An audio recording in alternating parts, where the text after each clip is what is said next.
The first time my neighbor returned something I'd lost, I thanked him. The last time he knocked on my door, he handed me something that had never left my bedroom. His name was Glenn, 60-something, retired, the kind of guy who waved at everyone on the block and remembered your dog's name before he remembered yours. When I moved into the house on Larkspur Court, he was the first person to introduce himself, and for the first few months he was just a friendly older man 3 doors down. It started small. I lost my car keys for 2 days, tore the house apart looking for them, and then Glenn showed up on a Tuesday evening holding them out like a magic trick. "Found these by the mailbox," he said. I laughed it off. Keys fall out of pockets, that's what I told myself. A few weeks later it was a garden trowel I hadn't used since spring, then a phone charger, then a paperback I'd been missing for a month, one I was positive I'd left on my nightstand. Each time Glenn had a simple explanation. He'd found it in the yard, on the sidewalk, tucked behind a bush. Each time I thanked him and didn't think too hard about it, because the alternative was too strange to consider. The unease crept in slowly, the way water finds a crack before you notice the wall is wet. I began keeping a mental list. The trowel had been in a locked shed. The charger had been plugged into an outlet in my bedroom.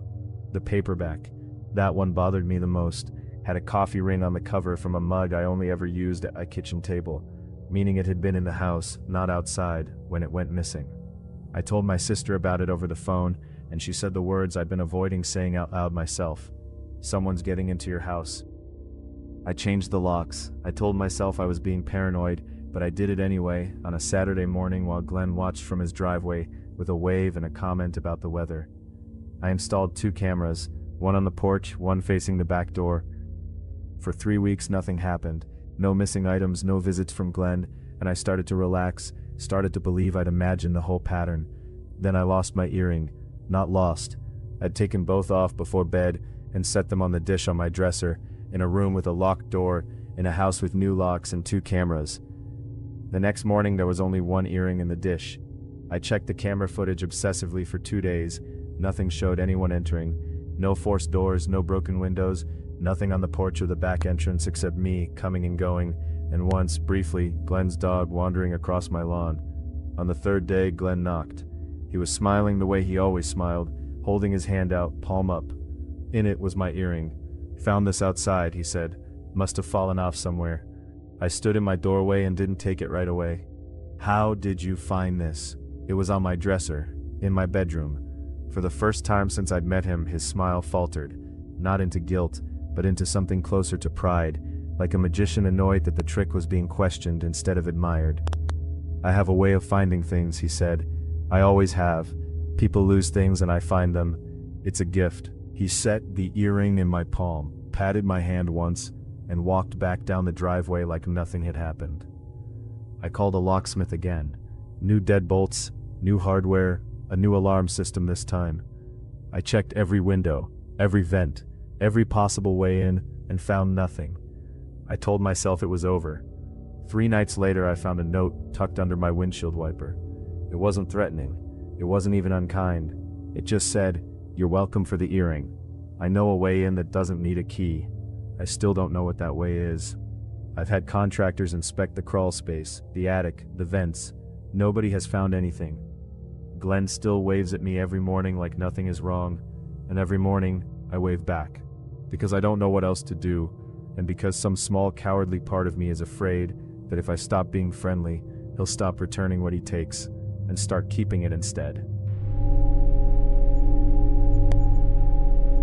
I knew something was wrong when I found a brand new shelf in my garage that nobody in my family remembered installing. We'd moved into the house 6 weeks earlier, new construction, out past the tree line where the nearest neighbor was a quarter mile down a gravel road. My husband Dale and I had picked every finish ourselves, the cabinet pulls, the trim color, the layout of the mudroom. So when I found a shelf mounted above the workbench, sanded smooth and stained to match the cabinetry, I assumed Dale had done it.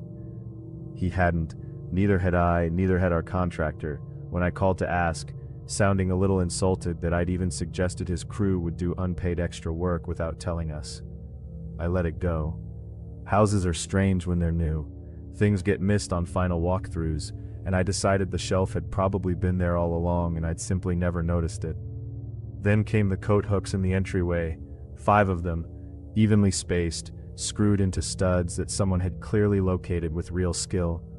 Then a small trim detail around the window in the nursery, a decorative touch neither Dale nor I had asked for, one that matched the house so seamlessly it looked original. The thing that finally scared me was the compartment. I was reorganizing the linen closet and noticed the back panel didn't sit quite flush. When I pushed on it, it swung open on a hidden hinge, revealing a shallow space built into the wall cavity, empty, sanded, finished with the same care as everything else. It hadn't been on the blueprints. Our contractor had never seen it before and looked genuinely unsettled when I sent him a photo. "Someone's been in your house," he said, "and they know what they're doing." We installed a security system that week, cameras at every entrance, motion sensors on the windows. For a while, nothing happened, and I started to wonder if I'd been imagining a pattern out of ordinary construction quirks. Then one morning I found a new hook installed in the garage, and the camera footage showed nothing. No one entering, no one leaving, just an empty garage at 11 p.m., and then in the next frame, 4 hours later, a hook that hadn't existed before.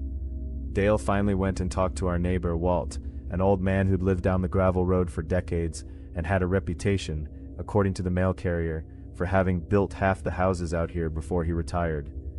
Walt didn't deny it. He didn't even seem surprised to be asked. He explained almost gently that he'd worked on our house during construction, informally, off the books, because he liked to see new homes done right, and our contractor's crew, in his opinion, cut corners. He said he'd kept coming after we moved in because the house wasn't finished, not really, not to his standard, and he couldn't stand the thought of a family living in a house with unfinished bones. "How were you getting in?" Dale asked. Walt smiled the way old men do when they're proud of something. "Same way I got in during the build. There's a crawl space under the north side nobody sealed properly. I widened it myself, years ago, for a different house. Habit, I suppose. We had it sealed with concrete within the week. We changed the alarm codes, added new locks, checked every access point twice. For a month, nothing happened, and I let myself believe it was finally over. Then 3 days ago, I opened the linen closet to grab a towel and found the hidden compartment behind the back panel had a new addition inside it. A small hand-carved wooden box, finished in the same stain as everything else in the house, sitting exactly in the center of the space, waiting to be found. Nobody warned us about the old woman next door. They only said she was part of the neighborhood, like that explained why nobody ever spoke to her. Her name was Eleanor. She lived in a narrow gray house at the end of Tide Run Lane, the kind of house that always seemed to have its curtains drawn just enough to suggest someone was watching from behind them. When we moved in, she brought over a plate of lemon bars, introduced herself with old-fashioned warmth, and told us to let her know if we ever needed anything. Every other neighbor on the street gave us the same strange, tight smile when her name came up, and changed the subject. It took 2 months for the strangeness to start. Our mail began arriving late, sometimes open, sometimes not arriving at all. A note appeared taped to our door, unsigned, warning us that the Petersons 2 houses down were not to be trusted and had a habit of stealing from new neighbors. When I mentioned this to the Petersons, they went pale and told me they'd received a nearly identical note about us when they'd moved in 3 years earlier.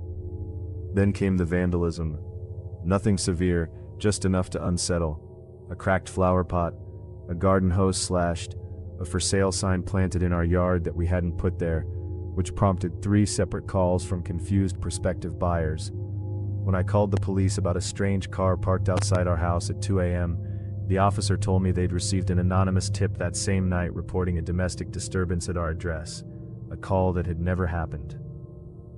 I started asking around carefully and found a pattern nobody wanted to say out loud. Every family that had moved onto Tide Run Lane in the last 20 years had experienced something similar in their first year.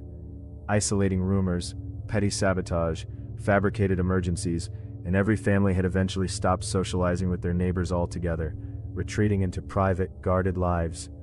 The street looked friendly from the outside. Up close, it was a row of people who'd all quietly agreed to stop trusting each other, without ever admitting why. Eleanor, meanwhile, remained perfectly pleasant. She waved from her porch. She asked after our health. She never once did anything I could point to directly. The final piece came from an unlikely source, her nephew, visiting for a weekend, who let something slip over a fence-line conversation about how his aunt had always kept records on the neighborhood. Ever since her own husband had left her decades ago for a woman 2 streets over. "She doesn't like people getting too close to each other out here," he said, with the uneasy laugh of someone who'd clearly had this conversation with himself many times. "Says it's for everyone's own good." I didn't fully understand what he meant until the night Eleanor invited me in for tea. An invitation I accepted out of curiosity more than warmth. Her living room was ordinary.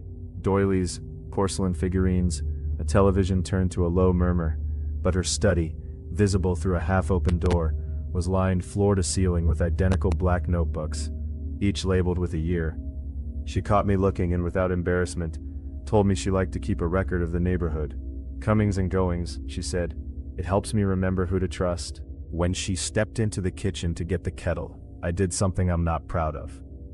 I opened the notebook nearest me, one labeled with a year that ended 2 years before we'd even looked at houses on this street. Our names were already in it. Pages of them. Habits, schedules, the make of our car, the name of the moving company we hadn't hired yet, the specific week we would first tour the house next door. I closed the notebook before she came back, and I drank the tea, and I smiled, and I have not been able to sleep properly since. We haven't moved. I tell myself it's because moving is expensive, because the kids are settled in school, because it would look strange to leave so soon, but some nights I lie awake wondering how long Eleanor had been writing about us before we ever knew this street existed, and whether the notebooks upstairs, the ones I haven't seen, go back even further than that.